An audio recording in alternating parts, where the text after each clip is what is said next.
So I had a problem before where the fluid master was too tight up against the wall, so it wasn't bobbing up and down. But I figured out Right. if I just rotated, it would be fine. But Yeah. now it's just, I don't really understand what this thing is, how this works. But it's just like, Okay. after if it stops the main water, it used to not float up for a second. I got it to Right. float up until it basically stops, but it has this like low level drip going now that's just making a noise, and it seems like it. I left it for like a good 3 minutes, and it just keeps doing it. Okay. Let me explain to you that black tube that you have right there. Yeah. When you bought the fluid master, it should have come with a clip, Oh yeah. and Here's a that clip. that tube has to be clipped Okay. above. There you go. It has to be clipped on there because what you're doing is you're creating an automatic siphon, and what's happening is the water is siphoning out of the bowl, out of the tank, into the bowl because that tube creates a perfect siphon for you. So it has to be clipped above the tube right Oh. there, like you have it, and then connected. Now you can cut that tube to whatever length you need to make it work. Okay.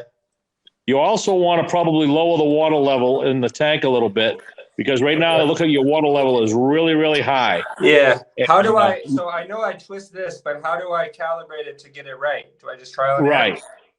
You can do that, or you can shut the water off to the tank Uh huh. down below, and Uh then huh.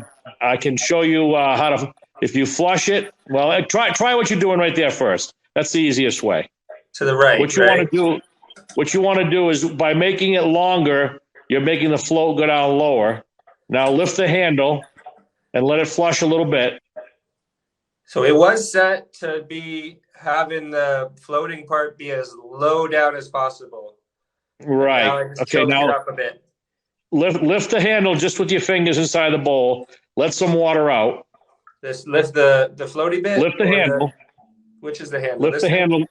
Yeah, grab that and pull that up. Let a little water out so the water level goes down until the Uh-huh. fluid master kicks back in. Yeah, so right now I dropped it so the water's right at the line that it's supposed to be at. That's where you don't want to be too high because what will happen is the water will have a tendency to seep over the top.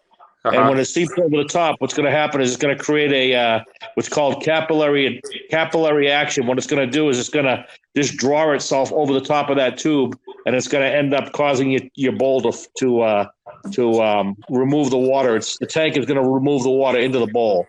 So Okay. by taking that tube and clipping it above, what you've done is you've created what's called an air brake, and by doing that, it keeps the water from siphoning out of the toilet.